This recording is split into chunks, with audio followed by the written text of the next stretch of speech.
we managed to we Sorry, registered. could I ask you to keep your questions short so we have time for as many questions as possible? Sorry. We registered $1.7 billion from 1.65 million visitors. That is the highest our country has ever held. Tourism is our fastest forex earner for tenfold growth. But again, here we have a challenge. Uganda as a country, we only have 3 direct long routes out of Africa. That is Entebbe, Dubai, we have 4 flights per week. Entebbe, London, Gatwick, as we've advised, we still have 4 flights per week. And this was launched last year in May on 18th. No, we have four flights, yeah. Then Entebbe, Mumbai, 3 flights per week. Now, here is my question. How can civil aviation, Ministry of Tourism, and the private operators co-incentivize 10 new direct routes out of Africa to add on the 3 that are already existing? Because by so doing, we shall be tripling high-spending arrivals before 2030, instead of feeding our tourists through our competitors' hub. Great, thank you very much. The last, I have 2 questions. Okay, very quickly then, Okay, please. sorry. The gentleman from the Mineral Department. Oil and gas and critical minerals need heavy air logistics, VIP charter, and emergency medevac. As we project a 10.4% growth, are we planning aviation infrastructure in Hoima, Kabalega Industrial Park, and the mineral hubs? Or we will wait until investors complain about logistics? How can we preempt this? Thank you so much. Okay, thank you. Yes, Albert. My question is to Mr. Kagaba. Of course, you asked for a tourist fund, but the Deputy Secretary of the Treasury had a multitude of funds, UDB and so on. What is special? What do you are not satisfied with that for offering, or what's so special about this fund that you are requesting for? Thanks. Yes, gentleman there. And then you. Thank you very much. I'm Right Honorable James McCain, Prime Minister from Songola Kingdom. My question goes direct to tourism, since the Deputy Treasurer Secretary is here. Songola Kingdom, we developed cultural tourism concept note with help Makerere University, in touch with the Minister of Tourism. Now, this tourism cultural concept note means to improve on the stay of tourists into the country. What is the challenge now? The challenge is through you, Minister of Tourism and UTB and Minister of Finance.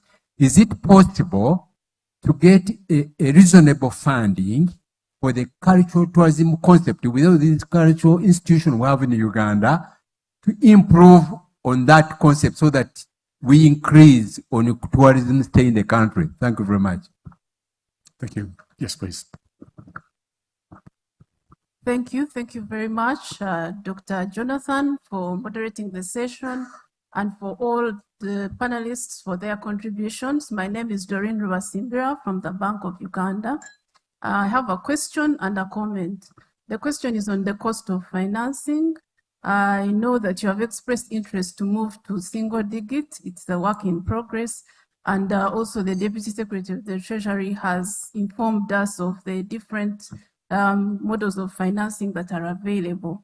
However, are there any other things from your perspective, especially Mr. Tindewa, that you think government or the central bank can do to improve the access to financing?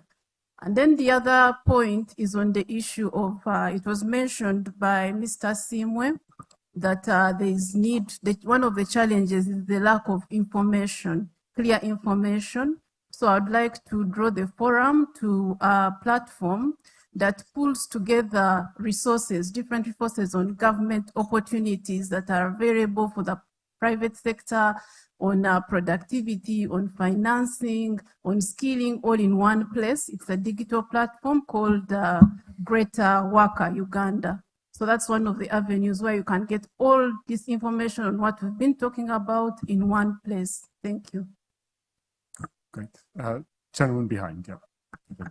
Thank you, Mr. Moderator. I'm called John Bosco.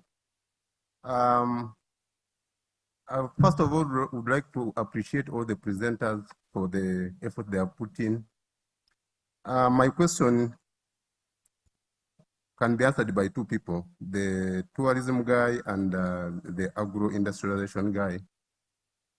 We are ignoring one important factor, that we are failing to design products that are attractive to the local market. We are mainly focusing on attracting foreign market. The tourism sector specifically is kind of a little bit, quite unaffordable for the local Ugandans. And I don't know how we shall effectively attract international market before satisfying our local potential to consume these services ourselves. Because once a product is locally popular, then it becomes very easy to market internationally. Thank you. Vicky. Thank you very much. It was very interesting for me, and I really appreciated the fact that you all mentioned standards as an issue, and all of you in your different sectors trying to adhere to them to ensure market access. Now, my question is, given this green transition that we're in, and the fact that there's increasing emphasis on getting your products, which are carbon competitive, have you, in your respective fields, included some emissions measurement tools or technologies in your factories that can help you with this? Because if you're able to measure, then you can show competitiveness. Thank you. Yes. Thank you very much. Again, I'm Michael Jingo from Centenary Bank, and I head commercial banking. I have two questions, one for my brother Humphrey and the other for my brother Morris. Well, I would have raised these questions to the PSST, but I would want now the private sector to probably get that feeling. Yesterday, PSST mentioned that the only policy we are lacking is the policy of implementation of the policies. And that's where my question is going.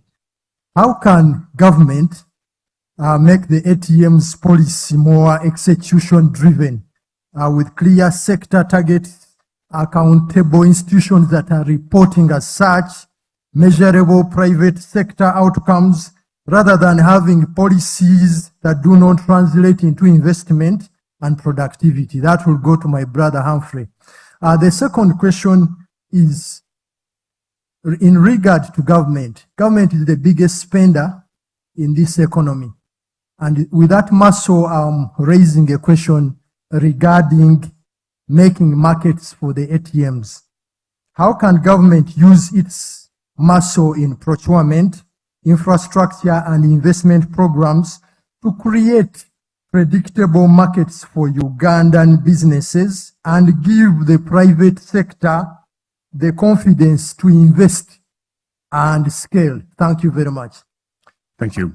Let me now turn to the panel because we've accumulated quite a stock of questions. And let's just go in order, starting with you, Bonnie, because quite a number of the questions were around tourism, and then we'll just come across, everyone can have a chance to comment. Yes, thank you so much for the questions. Well, here I was cushioned by the DST. He's going to take on the civil aviation question, but also to answer him briefly before maybe I send it to Mr. Chailap. You know, someone seated in this room was my economics teacher some years ago, and he taught me two concepts. One of them is that sometimes supply creates its own demand, as well as demand creates supply. You see, for Entebbe International Airport to have arrivals, we have to demonstrate the need for the arrivals to happen. Let's say, for example, if we need to chat up maybe or to create a route for Finland, okay, the Scandinavian, Finland, Denmark, like from Entebbe to Copenhagen, Entebbe to Finland and Norway, we need to be showing the value for that. I will tell you for a fact, when you see, I think where you sit, you see that London Gatwick has demonstrated potential, but why?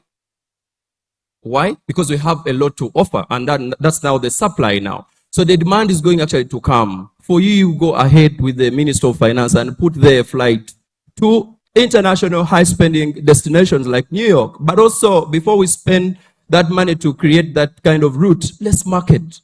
Let's market. Let's take 5 years marketing New York route to Entebbe. Let's not just want to put up a route tomorrow and then on Saturday, the aircraft is already flying there. No, we need to have a whole feasibility on the marketing. I'll be so happy. Number two, if you have now to the US, that's okay. But then also fly to France as well, because these are the guys that are coming here with that kind of net kind of expenditure. So for me, I'm not worried, but the DST is going to handle it technically on what could be the reason to push it. And now the next for wildlife. When we are selling, we sell a circuit safari. And in that circuit, we tell this guy that you're going to spend 9 days. Those are 80 nights, but doing Murchison. From there, you'll go and do the experience of chimpanzee in Chivale National Park, then go visit the Bigodi experience. When you go to see the gorillas, you'll have also the Batwa experience. I think what we need to do is now to act with the private sector so much to design an embedded kind of product which is full. But also we are doing that. Maybe if it's for financing purposes, ministry can see how to, but the two operators, we are already doing it. We are not only selling wildlife, we even sell the culture immersion there. And these people also tap into that kind of thing moving forward. So it's a complete circuit. And now the challenge also we've seen in the private sector, we are no longer now selling Uganda as a destination. We sell Uganda as a whole experience. We tell them, have you eaten some malakwang? They say, what's now malakwang? Now the issue of standards coming. Who is actually preparing the malakwang and the malewa for these people? Who is preparing the coffee, the real artisan, ordinary, organic coffee? The standards. Because if you don't do that, you're going now to cause issues when these guys have running stomach moving forward. Dr. Musisi, my mentor there. What is so special about this tourism credit fund? Ideally, Dr. Musisi, we are not asking government to create a new fund. We are now asking, can DST and PSST move to UDB and say, now, can this be a revolving fund? And by the way, we just don't want actually that money for free. Give us that money, we use it and pay back. Mr. PSST, these guys give us money in advance. They give us $25,000 ahead of 6 months for them to come. That money is already earned in the Forex stock. So we can actually demonstrate that with our bank financial statements. So with the advance payments, then, if we can access some, affordable financing, then we can market more. Because where we are marketing is the challenge. We have to go for exhibitions. Uganda Tourism Board is doing quite a good job, but also internally we can do a sort of the online travel agents kind of business, and also improving in attracting the travel agents who can work with us in partnerships. So, Dr. Musisi, that's what I'm thinking that we can do. We may not necessarily create a new fund, but can we go into special arrangement with UDB and say, now, once category of tourism come here, please don't over put so many procedural issues. Support them, but then also they should come as well accomplished, compliant guys to borrow this money, because even on their bank statements they're having advance payment of $100,000, which will be consumed next advance payment of $100,000, which will be consumed next year, 2027. So for me, I would be so happy if we just turn it a bit to avail tourism more spend, more credit, and maybe the hotels as well, to design that. Domestic domestic market. Why is it so expensive for the guys locally in Uganda to enjoy tourism? I think, I don't want to sound like informing you, but let me inform you. Uganda Tourism Board, together with Uganda Wildlife Authority, set tariffs very well For a Ugandan to go to Murchison Falls for 24 hours to see the natural world, you pay 25,000 Uganda shillings. A non-foreign resident like Dr. New Farmer coming here to go to Murchison, we charge him $45 for 24 hours. I really don't know what is now cheaper and what is expensive. To see gorillas, Dr. New Farmer, I'm going to charge him $800 to just spend 1 hour with the gorillas. You, who is a local Ugandan, Kasirye, $300,000 Uganda shillings. But the issue comes in when Ugandans, our dear domestic markets, they want to go to Queen Elizabeth and they want to go to Moro. Tourists that we move around Uganda and you enjoy seeing them, they plan for a whole year. They start spending, if they are to come next year, July, they started saving some money beginning February this year. So every single month they put $500 for, so when they come here with 25,000 to spend, you may think that he has just gotten it from his salary and is doing that. Ugandans, we should also, if you want to enjoy domestic tourism, let's plan to enjoy this. It is going to help so much on that. Lastly on that, the facility providers like lodges, some of them have also segmented the prices for Ugandans, for East Africans, for foreigners or for non-residents. So for you want to sleep in a 5-star, when you've not planned for it, for sure Marriott or Sheraton here is going to charge you $250 per night. And for you that is, you'll put it on a calculator first. Then you'll see you're sleeping for $1 million. Then you'll say these guys are bad. But there are also options, camping sites, and then also budget lodges. So if you want to enjoy domestic tourism, also plan, and then also go through the tour operators. We know the challenge is that some of you want to say, I want you to take me, but can I drive myself? Then what is my role? It's to help you understand the itinerary. Some of you don't know the distance there, and for us, there are certain things that we don't allow to do. So for me, for domestic tourism is actually an option. If you didn't know, actually domestic tourism last year closely brought in close to almost 600 million just from people who want to go to Jinja for an excursion and come back. So I think it's about branding and also awareness, but the tariffs are well set for Ugandan to enjoy the wildlife. Kindly just plan. And the PSST, I want to call everyone in this room at the end of this year to take an excursion of 3 days to Murchison Falls. We can design that, and we can even give it to the DSST to, tell you to go and enjoy. But plan early. You take 6 months planning for your trip and you'll enjoy. Thank you so much. I think that was from me.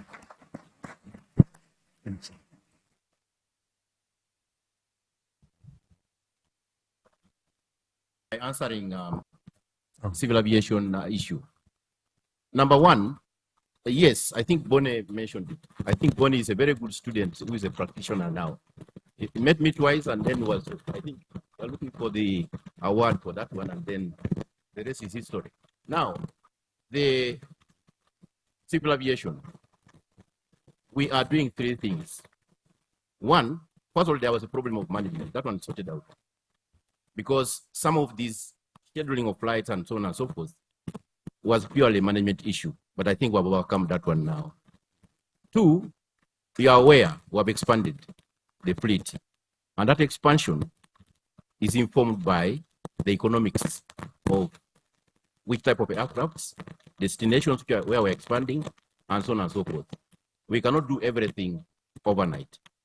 3, and most important, domestic tourism, the feasibility studies under Ministry of Works and Transport, and yourself actually, are being undertaken for the various aerodromes for upgrade to tourism-ready sites for landing and takeoff. Together with that, we're also sending a signal to private sector to be able to participate in provision of aviation services, flights, charters, and so on and so forth. This is what takes place in the space of what? Providing tourism and expansion of new markets. So rest assured, you should not be worried. Back to your first question, I wanted to answer it. You chose statistics about tourists and the rest of it, but you didn't put forward the variables that go into those numbers.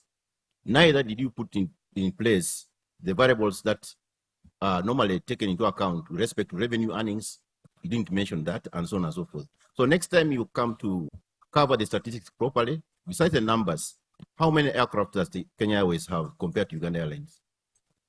How many aircraft does Emirates have compared to Uganda Airlines? How much money did Kenya Airways at the end of the financial year earn as net income? How much net income did the Uganda Airlines have, or net losses did Uganda Airlines have? That way you inform the people accordingly about the statistics that you're trying to quote. Otherwise, you'll not be comparing the likes. So next time, please take care of that. Now, the Busongora King and Prime Minister, I think, which they're inviting you, and good enough, I think let's recognize the cultural leader for the Busongora. He's here with us. He's willing to learn about how the economy should run. Next time, I'll invite him more as well. Thank you. MSF. How can access to finance be made much more simpler and possible? I know the central bank is in charge of the CBI. Say it is work in progress. I think that word we have had it as private sector for the last many years. So when is that? There are many things that we are looking at. One, collateralization of access to finance to me is old-fashioned financing. Because we are competing with markets where collateralization in terms of land, building is not an issue. The insurance sector has been developed to enable access to finance. Everyone who wants to do business must have land. It's very difficult. Or must have a building in a city center is very difficult. But a well-developed finance, and 4 months for a private sector is too much time. It may look too small a time for government, but it is too much time for a private sector. And the Minister of Recent has been talking about patient capital. 8 years financing is not patient capital in my judgment. The other issue, of course, here I want to thank government for having put very good institutions, but they are dodged with many constraints. Bureaucracy, length of formalities, length as private sector. We are seeing government in two different sections. There is where we see government as more enabling, more facilitating, and very fast private sector. Lastly, we are appealing to government to make access to finance more drastically reduced in terms of cost and time. That's it. Thank you so much. Thank you. Morris. Thank you. I think there was a question on the climate financing. At the risk of talking about work in progress, I know that government is doing a lot to have the Article 6.2 signed. So that's where we see benefits going to come from. Of course, the COSIA market is already there, but the players in our energy sector are really anxiously waiting for that. As in our energy sector are really anxiously waiting for that signing of the Article 6.2. And we believe that that presents an opportunity for the private sector to actually play in that market, because we're very advanced. We have the electric mobility sector very ready. And the other, the good thing is that Uganda is very well endowed with renewable energy. So it's a very good thing for us. So I think they've done substantial progress, and I know that that's going to happen, and we're ready to really grab on that chance. So thanks very much to government on that. There was a question on what more government needs to do in terms of delivery. Two things. Targets inspire. Pipeline gets financed. So we have a target of 20,000 megawatts. So what government can do, in my opinion, is to say, okay, look, we need to build X in 5 years. We need to build X in 10 years. But what is the energy mix? This is where it's going to be built. Because we think that we're going to do mineral beneficiation in Karamoja. So we need 5,000 megawatts in this particular place. Such certainty enables the private sector to plan. One of the things that we need to do as private sector is to think long term. But we cannot think long term if there's no certainty. So that's the first part. The second part, how long it takes to bring a project from initiation to start. because there are bottlenecks both on the government side, on the private sector side, that we can actually eliminate an investment. It's time. The project can be financially viable, it can be very technically sound, it can be implementable, but if it's not implemented in time, then you have things like, you never know when the next war starts, and that triggers, rise in pricing. So those are technically sound, it can be implementable, but if it's not implemented in time, then you have things like, you never know when the next war starts, and that triggers, rise in pricing.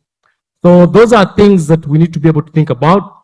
Targets inspire, pipeline gets financed, and then time to power. Those two concepts, I think, Mr. Jingo could be able. And oil and gas, the Kabalega International Airport is almost completed, and that will definitely open up logistics in the oil and gas sector, and something we are looking forward to move in spares, to move out equipment, to move in equipment, and whatever needs to happen there.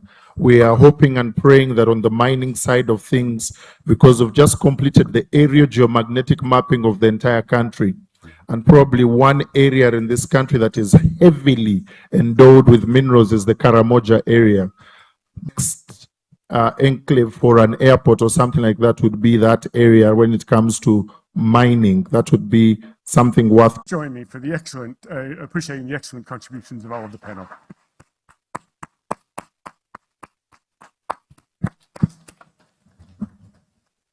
Ladies and gentlemen, can we appreciate our chair of the session, Dr. Jonathan? We'll have a photo moment here, Dr. Jonathan, with your panel.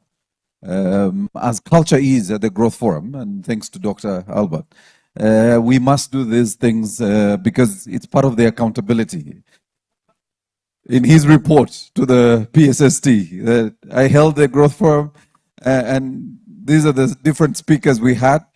And that's why my budget was very big, sir. But we thank you, Dr. Jonathan and the team. And it's exciting, Dr. Albert, that you kept the best for last, the private sector. And we want to thank you for ensuring we have these conversations, all right? So we are now transitioning to the closing ceremony, and I know we are broadcasting live on our partner stations, but most importantly, Uganda Broadcasting Corporation. For selfish reasons. Dr. Albert introduced this, and this year I was asking, what happened to Menti.com PSST? I said, what happened? And then they said, wait, we also kept this for last. Honorable Minister, there's a small exercise we do. So this is the part where I want to check that you're using our Wi-Fi properly. Pull out your smart gadget, and we have a very small exercise, PSST. I also want you to give me your answer. So Menti.com, scan the QR code. Scan. Dr. Richard, please scan the QR code. Jonathan, we want your feedback. The option you have if you can't scan is Menti.com on your search engine, and that's the password 543138889. Vicky, are we there? Please scan the QR code, Vicky. So scan the QR code, and I'll shortly. Are we there? Because I must check. I want us. We're about 200 people in the room, and again, I might use those who are online for the coupons for lunch.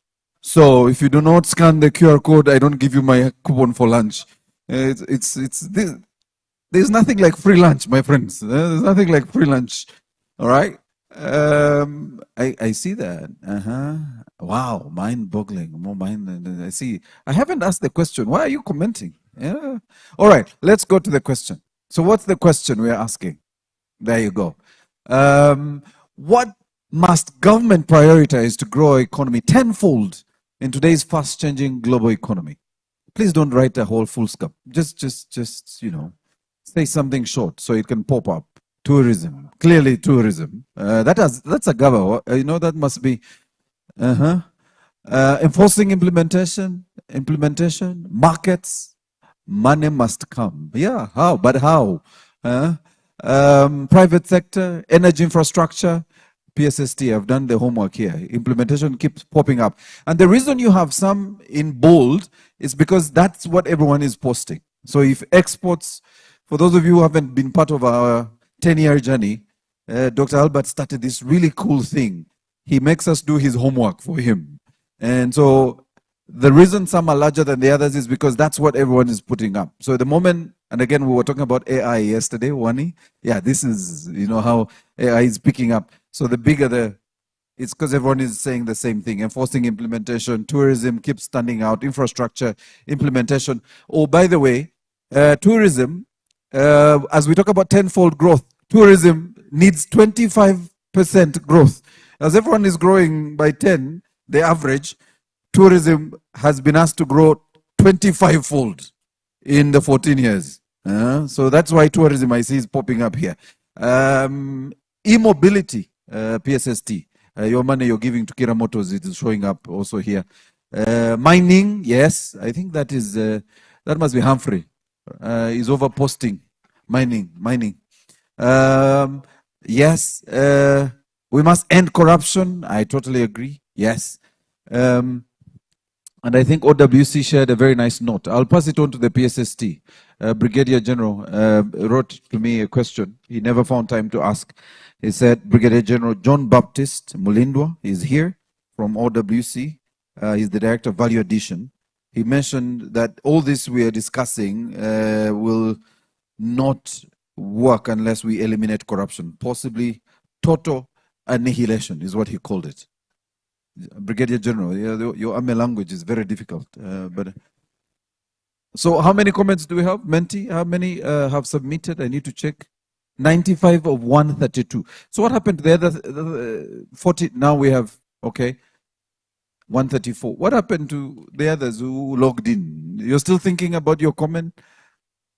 But we really want to thank you because this is really good feedback, because what it does back end is that it forms part of Dr. Albert's report. And so we want to appreciate prioritization. What happened to the screen? Okay. End corruption, prioritization, enforcing implementation, private sector also is somewhere there. Agriculture, in case you didn't see it, it's there. It's interesting though, PSST, that no one wrote ATMs as just ATMs. Everyone put their priority in the ATMs because clearly these are some of the enablers. All right, so let's move to the closing ceremony. And allow me just run through a bit of our protocol because we have our Honorable Minister of State for General Duties in the Ministry of Finance, Planning and Economic Development, and the Honorable Sisi Mlondo is here. Can we appreciate her, ladies and gentlemen? Thank you, Honorable. And she will be closing our forum. We appreciate the Permanent Secretary and Secretary of the Treasury, who, Honorable Minister, has sat with us the whole day today. Yesterday he only left because we were opening another 5-star hotel in the Pearl of Africa. That's the only reason he left, but he was meant to be with us yesterday. We want to appreciate the IGC, our partners, the Executive Director and the Country Director who are here with us. Jonathan Lip and of course Dr. Richard. Please stand, Dr. Jonathan and Dr. Lip. Let's appreciate them, ladies and gentlemen. And the entire IGC family that is here. We have the Ugandan office team that is here. We want to appreciate the DST and the directors that are here. We have 3 directors here. Can we appreciate the ministry? And in a special way, the acting accountant general, Mr. Semugoma. Let's appreciate him. And all distinguished guests. Honorable Minister, we had a really rich panel of experts, including our very own from the World Bank. We have young children who are, by the way, Chemata is Ugandan, so we have only lent her to the World Bank. She's an export to the World Bank. And all of you heads of government agencies that are present, I see development partners. I think UNIDO is here. My brother is here. And every single partner of the private sector that is present. And you had the private sector here in the room. We want to appreciate our key stakeholders across the various sectors in government, and most especially the private, the media, fourth estate that are present. So we would like, can we appreciate the media? They've been telling this story since yesterday. And the digital team that is here. So for those of you joining us online and watching us now on our media stations, this is our 10th High-Level Economic Growth Forum that is organized by the Ministry of Finance in partnership with the IGC. And we've come to the close of what's been an exciting 2 days conversation on what needs to be done, as we were asking on Menti, to support this tenfold growth agenda of government amidst what we see happening in the region and across the world. So we want to close, and I want to invite in a very special way our Permanent Secretary to come, make his remarks. PSU will decide. You can then invite Dr. Richard, and then later come and invite the Honorable Minister to close. Please come. Can we appreciate the Permanent Secretary, ladies and gentlemen?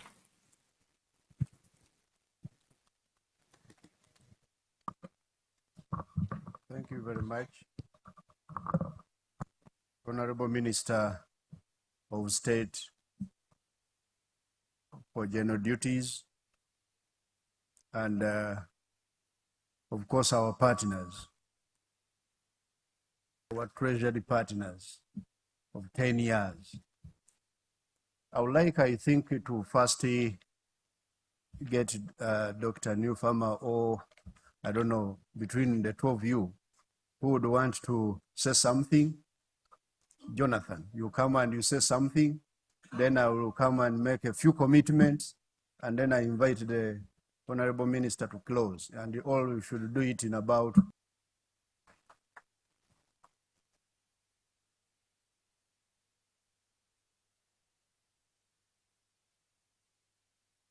very much, PSST and Honorable Minister. I want to begin with thanks. I want to express my preparation, but also participated in the conference over the past 2 days, in particular to the PSST, Dr. Gobi, for his continued leadership, both of this forum, but much more broadly in driving effective policy here in Uganda. The Commissioner of Macro, Dr. Musisi, who's been a steadfast supporter and friend of the IGC and really responsible for much of the trajectory we've had. I'd like also to thank his team, including Millie and Rosette, for all their support here. Let me thank also the Bank of Uganda, who, as many of you may not know, is our host here in Uganda and has always been a very effective partner. I'd like to also thank our team here, of course, led by Richard Newfarmer, the country director, the senior economist who you heard from this morning, Dr. Kush. And let me appreciate also the UK Foreign Commonwealth and Development Office. And I'll come back to you at the end, but who've been a supporter both of this conference, but much more broadly of IGC since its inception. So I'm sure the PSST won't let me summarize all of the messages that have come out of this conference, but let me just say a few things. The first is context. We're in a difficult context, a difficult global context. I think Richard mentioned this at the beginning, the PSST as well. We have uncertainty around the disruptions to global trade. We have uncertainty around AI and its potential impact. And we have perhaps the most uncertain geopolitical context that we've had for some time.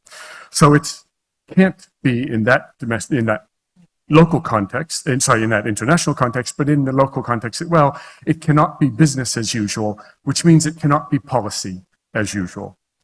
And as the PSST told us right from the very beginning, Uganda now needs to move from macroeconomic stability to transformation, to policies that will translate into higher levels of productivity, higher levels of income, and better jobs. That message has been echoed throughout these 2 days, and we've heard again and again how important it is that both the public sector and the private sector focus on productivity as the key driver of this growth, and that productivity will happen through transformation, not through marginal changes. Transformation in terms of firms and individuals becoming more productive, transformation in terms of strengthening all of the enablers across the economy, infrastructure, but also finance, energy, etc.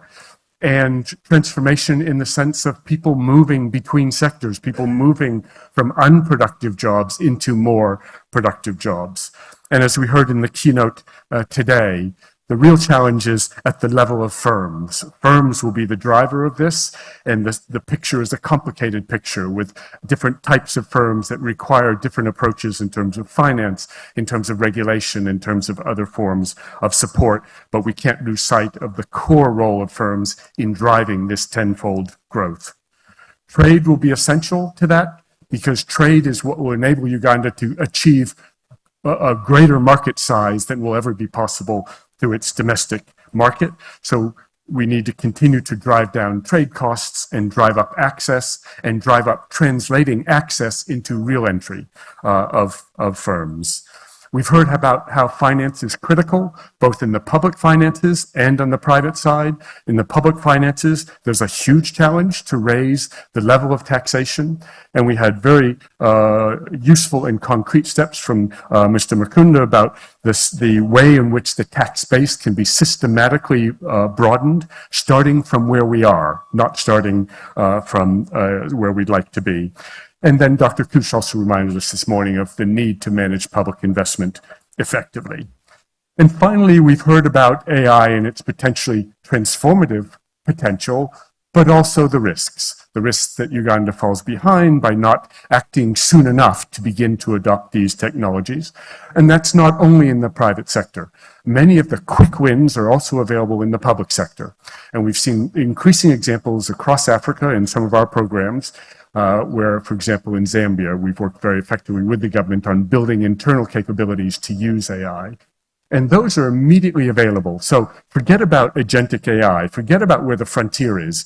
There are huge gains to be had from small steps with AI and combining that with digitization and effective use of data to drive effective policy, but also to drive effective decision-making in the private sector. So all of this is telling us we have to move from diagnosis to execution, as the PSST emphasized right from the beginning, from evidence to reform, from reform to investment, and from investment to productivity, jobs, and exports. And we need to do so in a well-informed way. And again, to echo the PSST, in my opinion, is not evidence. We need to be translating now not just evidence on what's the right policy design, but hard evidence on what's working and what's not working. And that calls on government to behave differently. Government needs to learn, and it needs to be a fast learner. And it can only do that if it sets up the mechanisms for understanding whether new policies are working or not working. It is impossible to get policies 100% right ex ante.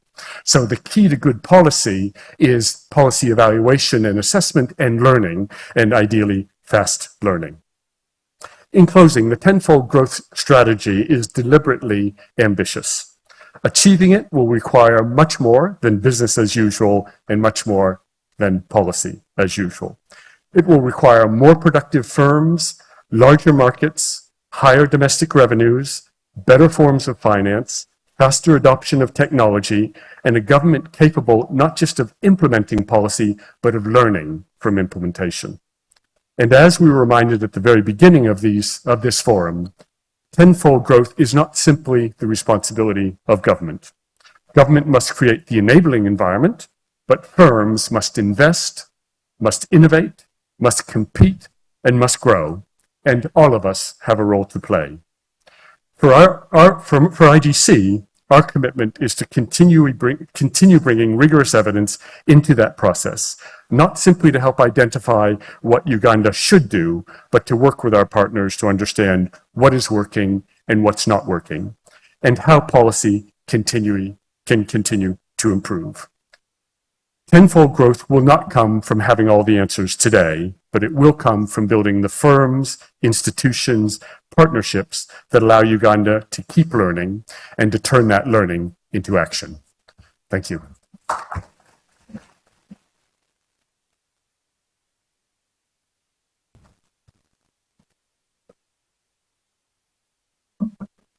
Thank you very much. I also recognize our Deputy Chairperson of the Committee on National Economy, Honorable Achia Remigio. Give him a hand clap. the one who ensures that every policy we make in government is appropriate and pro people. Honorable Minister and all of you colleagues, earlier when I spoke to you yesterday and we reflected on the 10-year journey we've had with our partners, the IGC, I demonstrated one thing, and that is evidence-based policy making is indeed changing Uganda's economy. You saw where we were and where we are today. Our commitment, therefore, is to ensure that well-researched and actionable ideas from this forum are implemented and translated into impact. Already, the doctor who has spoken has helped me to summarize some of the beautiful ideas that we have generated. But I want to make some commitments on behalf of government and in particular my ministry. Number one, that Uganda is going to adopt AI to solve real economic and public service problems. Start marking us from today. Going forward, 10 years down the road, if we are celebrating now 20 years of this partnership, we should come and perhaps shall be presenting these ideas in a different format. Who knows?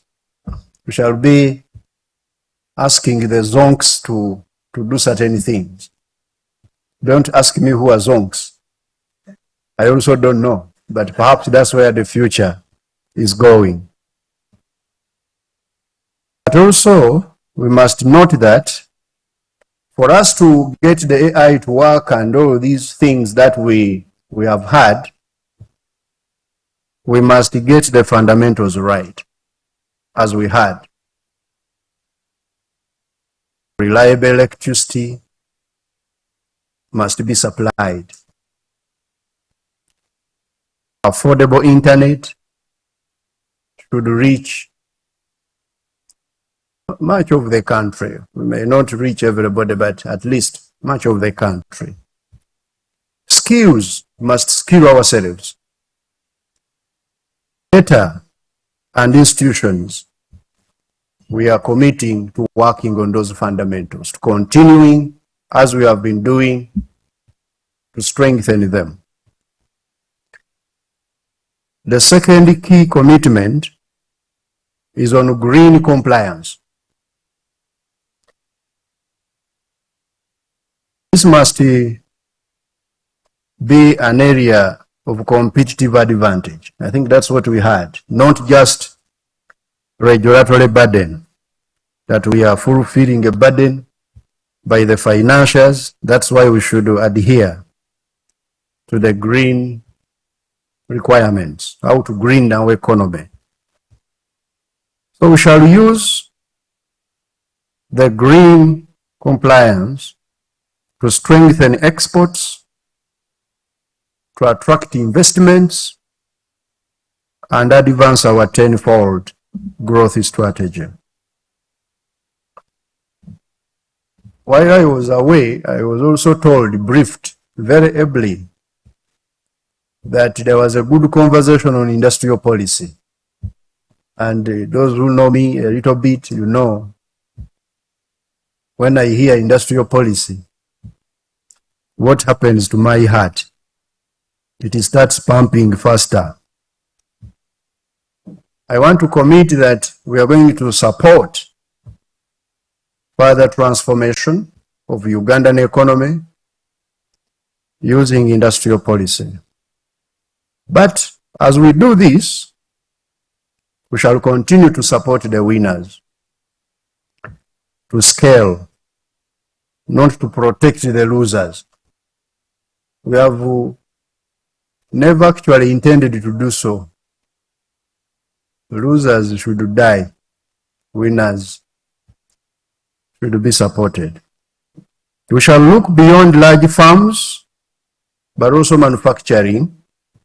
Our focus is going to be, once again, productivity, jobs, learning, and the spillovers, wherever they emerge. I want to tell you and assure you this is already the 10-fold growth strategy we are talking about. We need to really look at it. I'm so happy that research is showing us that now we have done a better job in designing our framework for growth going forward.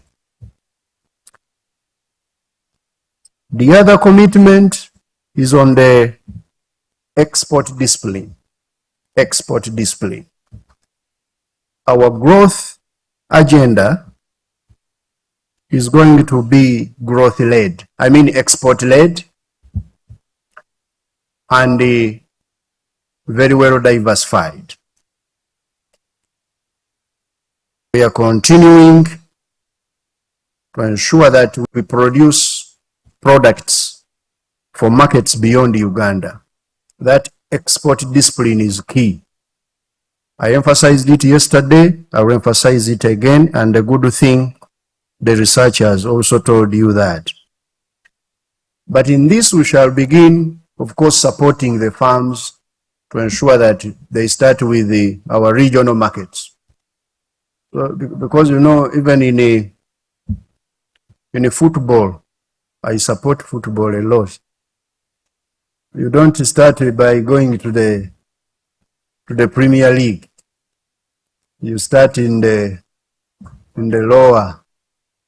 Huh? The vicar is not known by no farmer. But there are those other competitions, championship, and so on. You try your luck there. And then you progress and you reach the Premier League. So our farms need to be prepared for the international competition. And our regional markets have provided a very good platform for that. And you know our president is the champion of regionalism. So there is no doubt that this is at the heart of our 10-fold growth strategy. And we commit to supporting that. So those who need the risking from government, the first key requirement is export discipline. You don't come to government and you say, you see, the problem is market. I can't have enough domestic market. You are not a good candidate for support because you are engaging in non-tradable. We are sharing our own poverty. I always use this example. You know, for us to sell for ourselves the things, you are sharing poverty instead of getting prosperity. How? You get 10,000 shillings in the morning, you give it to a border guy. The border guy takes it to the one who makes chapati. The one who makes chapati takes it to the one who supplies cooking oil. The cooking oil person takes it to the one in the saloon, the barber. Then the barber shop guy takes it back to the border guy in the evening to take him home. Now, you find people very busy the whole week. They are sharing 10,000 shillings amongst themselves. An economy cannot grow by sharing poverty. We must export and get the foreign exchange, get the other money to come into the economy. So export discipline is a fundamental we must address. What also we commit going forward, we are going to do fewer but better projects.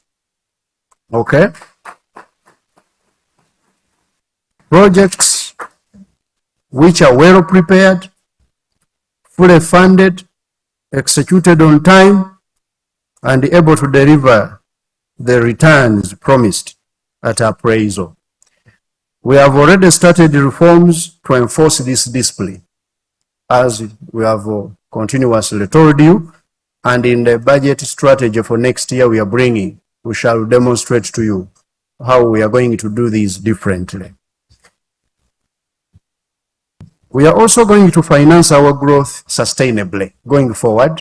We have already been doing it, but we are going to put in more effort by plugging first the leakages.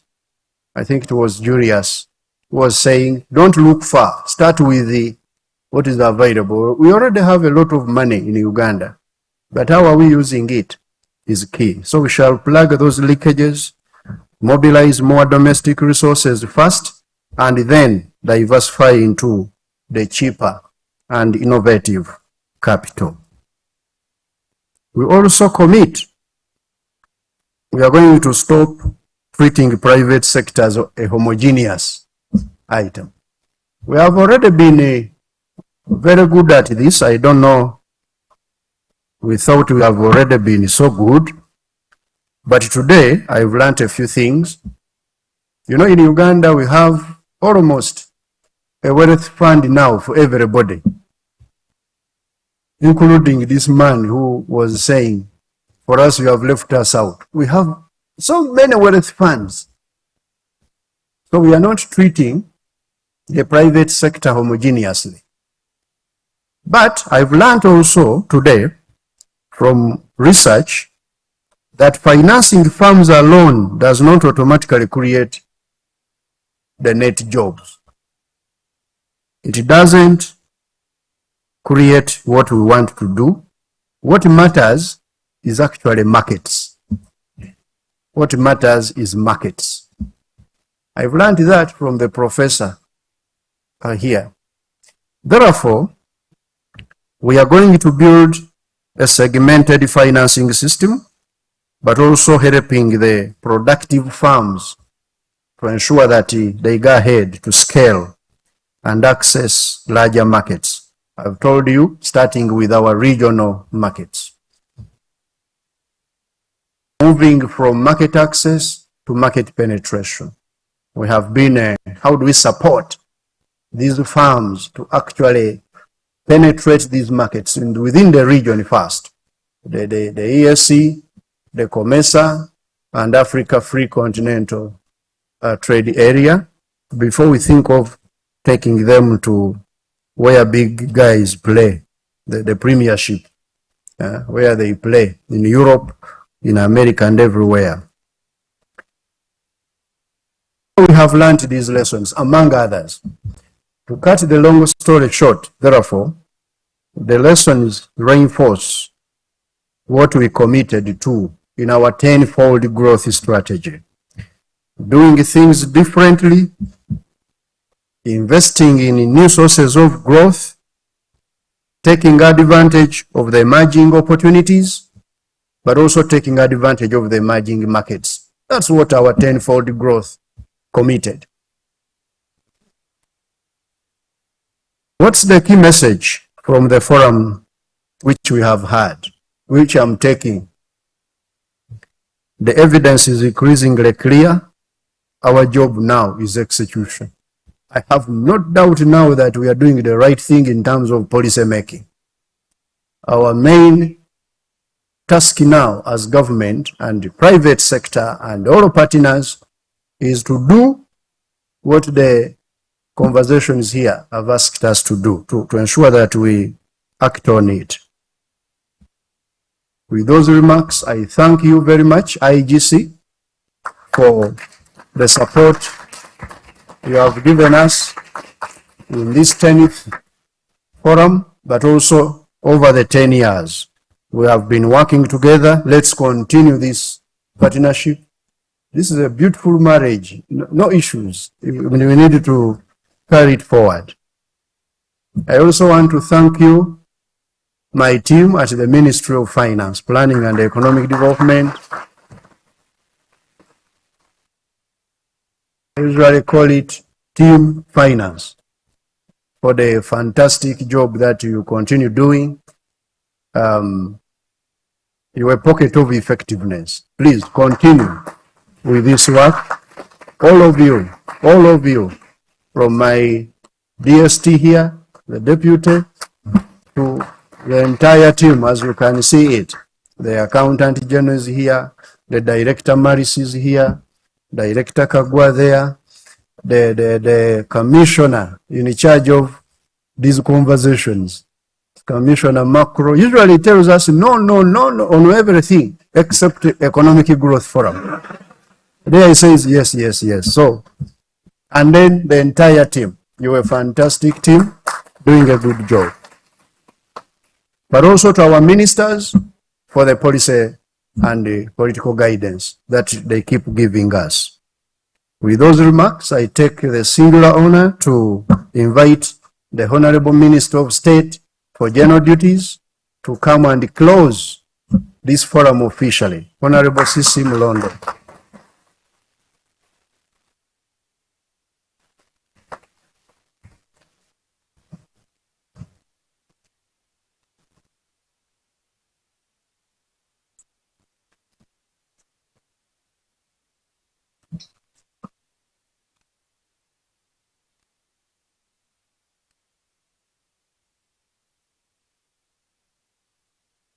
The Permanent Secretary, PSST, Head of Agencies, Civil Societies around, our development partners, representatives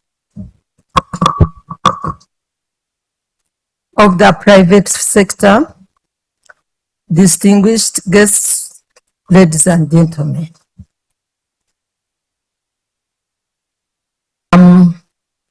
The State Minister for Finance in charge of general duties.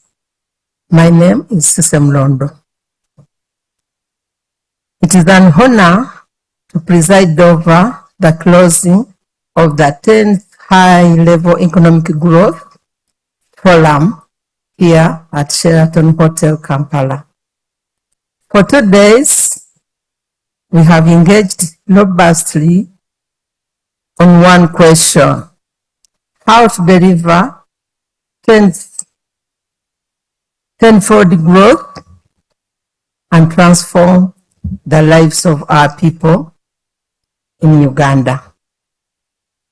On behalf of the government of Uganda and the Ministry of Finance, Planning and Economic Development, I thank the organizers, including the International Growth Center, the researchers, speakers and panelists, discussants, and each one of you for your candid contribution.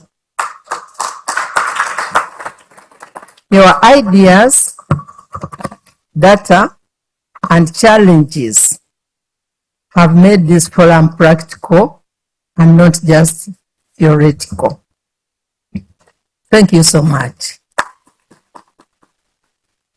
As the Permanent Secretary to Treasury has highlighted, we commit to translate these actionable recommendations into a concrete policy measures that will inform the financial year 2027-2028 budget and medium-term growth agenda. The 10th High-Level Economic Growth Forum has ended, but the work starts now. As he has said, it's time for implementation.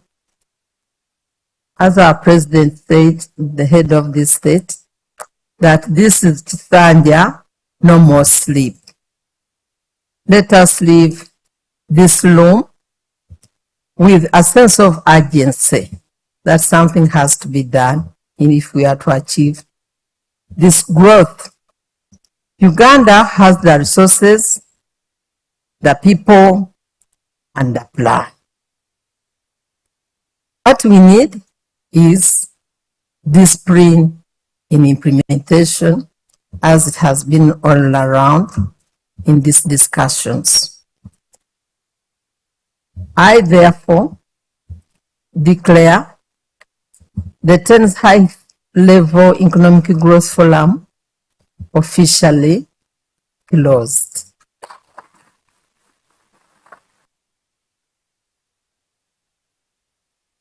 May God bless you and bless the Republic of Uganda. For God and my country.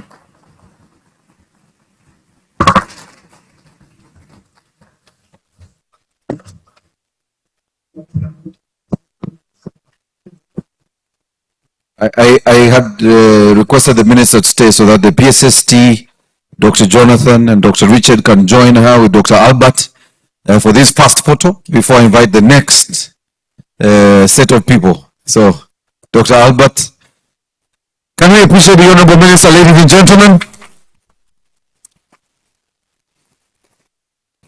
I know we are losing our live audience. We want to thank you, those of you who joined us on the various platforms, on the TV stations. Thank you.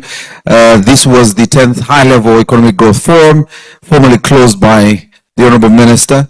And we want to thank you all for being part of this Economic Growth Forum. And we now humbly want to request the DST, our directors, our Accountant General to come and join this photo. And the reason I also like that it's the directors is that one of them is a lady, and will make this picture better. This picture really sometimes fails me. So shortly I'll invite the next stakeholders to join. And I think what we'll do at that level is move to different tiers so that we allow others to stand at the back. So cameraman, the next photo will allow the Honorable Minister, the PS and the others to come forward, and the rest of us will join them at the back so that everyone appears in this photo. So I'll request the civil society, of course, my brother Julius, but the minister will come one step lower so that the rest of us join. Yes, the taller ones can go to the back. And my speakers. So all the speakers who are here, please come. Wani, Vicky, Humphrey, Morris, all the speakers, please come. We want to appreciate you. You know yourselves. All the speakers, doctor, all the doctors that were here speaking earlier. I think it's Dr. Kuch. I was about to prefer. Then, of course, our keynote speaker, Professor. Thank you. All right. So cameraman, this is a very important picture because all the speakers are there and present, and we want to appreciate them for joining us.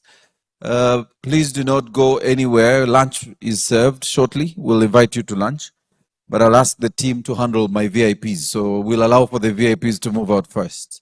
So the team that is handling our VIPs, stand by because you will need to usher our guests out, and then the rest of us will join thereafter. Once again, ladies and gentlemen, can we appreciate the Minister of Finance and the IGC? Thank you, Honorable Minister. Thank you so much. We want to thank you all. I'll invite our team to handle the VIPs. Please do take our VIPs to lunch. The rest of us, lunch is in the same place, but the VIPs, allow the VIPs move out fast because yesterday we had a bit of a difficulty managing some of our VIPs. So I'll invite the Minister and the PS to join on our way out, to join the Honorable. So once again, we want to appreciate all of you, our stakeholders, the private sector, civil society organizations, and all the players. I hope you have seen your photos. The photos are there. If your photo was taken, you should have it on your WhatsApp if you scanned our QR code. So that's the QR code that will give you your picture. So when you scan the QR code, please register. We'll need a selfie. We request you to take a selfie of yourself. And after that, the rest is AI. The picture will be sent to you on your WhatsApp number. The number you're registering, please make sure it's a WhatsApp number. You'll immediately get a message notifying you that you have been registered. All right? So scan the QR code. I honestly also, my apologies. But scan the QR code, register your WhatsApp number. If you did yesterday, you already have your photos on you. And then register. When you register, there should be a photo on your WhatsApp if you registered yesterday. If you're just registering, give it another 2-3 minutes. You'll get an alert on your phone.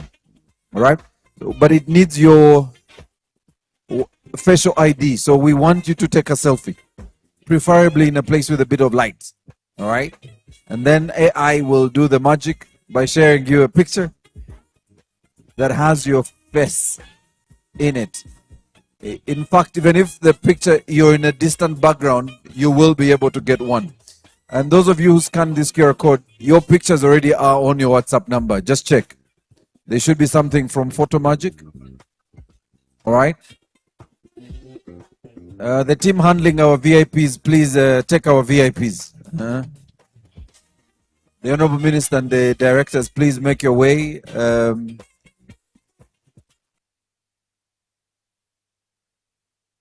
The global AI market is projected to reach $1.770 billion by 2032.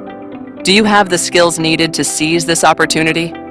Build a rewarding career in AI with the postgraduate program in AI and Machine Learning, Business Applications. Take the first step towards AI mastery. Apply now